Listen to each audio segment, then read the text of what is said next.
महाराष्ट्राच्या राजकारणात सध्या एक महत्त्वपूर्ण घटना घडली आहे. राष्ट्रवादी काँग्रेसचे नेते आणि राज्याचे कृषी मंत्री धनंजय मुंडे आणि भाजपचे माजी आमदार सुरेश धस यांची 4 तासांची गुप्त भेट पार पडली आहे.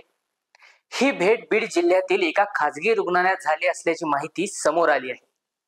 या भेटीमुळे राजकीय वर्तुळात विविध तर्कवितर्कांना उधाण आले आहे.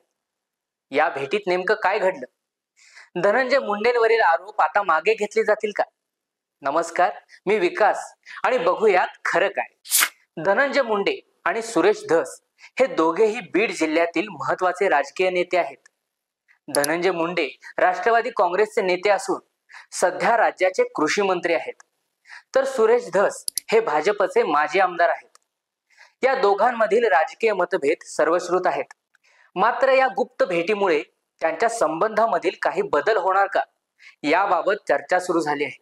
ही भेट 4 दिवसांपूर्वी बीड जिल्ह्यातील एका खासगी रुग्णालयात पार पडली.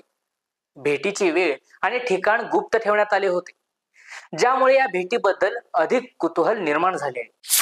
या भेटीचे नेमके उद्दिष्ट काय होते हे अद्याप स्पष्ट झालेले नाही. मात्र काही राजकीय विश्लेषकांच्या मते आगामी निवडणुकीच्या पार्श्वभूमीवर दोन्ही नेते काही रणनीती आखत असावेत, तर काहींच्या मते बीड जिल्ह्यातील स्थानिक राजकारण आणि विकास कामांबाबत चर्चा झाली असावी. या भेटीबद्दल विचारले असता सुरेश धस यांनी भेटीची पुष्टी केली आहे. ते म्हणाले, होय, मी धनंजय मुंडे यांना 3 दिवसांपूर्वी भेटलो होतो. या भेटीचे कारण वैयक्तिक होते आणि त्यात कोणताही राजकीय हेतू नव्हता.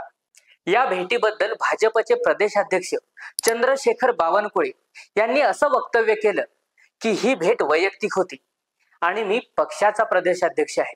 सुरेश धस यांनी यापूर्वी धनंजय मुंडे यांच्यावर टीका केली होती. त्यामुळे या भेटीमुळे त्यांच्या संबंधामध्ये काही बदल होणार का, याबाबत चर्चा सुरू झाली आहे. तसेच चंद्रशेखर बावनकुळे यांनी काही दिवसांपूर्वी विधान केले होते की आमच्या विरोधात लढलेल्यांना महायुतीत प्रवेश नाही. या विधानाच्या पार्श्वभूमीवर धस मुंडे भेटीला विशेष महत्त्व प्राप्त झाले आहे. यावर अंजली दमाने यांचं म्हणणं आहे की जर धस आणि मुंडे यांच्यात कॉम्प्रोमाइज झालं तर भविष्यामध्ये अवघड आहे. या भेटीमुळे बीड जिल्ह्यातील राजकारणात काही बदल होणार का, याबाबत उत्सुकता आहे. दोन्ही नेत्यांच्या समर्थकांमध्येही या भेटीबद्दल चर्चा सुरू आहे. भविष्यात या भेटीचे परिणाम काय असतील हे पाहणे महत्त्वाचे ठरेल. धनंजय मुंडे आणि सुरेश धस यांची ही गुप्त भेट महाराष्ट्राच्या राजकारणात काही नवीन वळण घेईल का, हे येणारा काळच ठरवेल. या भेटीबद्दल अधिकृत माहिती समोर येत नाही तोपर्यंत विविध तर्कवितर्कांना वाव मिळतच राहील. तुम्हाला काय वाटतं? या भेटीमुळे महाराष्ट्राच्या राजकारणात काही मोठे बदल होतील का? तुमची मतं कमेंट बॉक्समध्ये नक्की कळवा. व्हिडिओ आवडला असेल तर व्हिडिओला लाईक करा, शेअर करा आणि आमच्या खरं काय या चॅनलला सबस्क्राईब करा.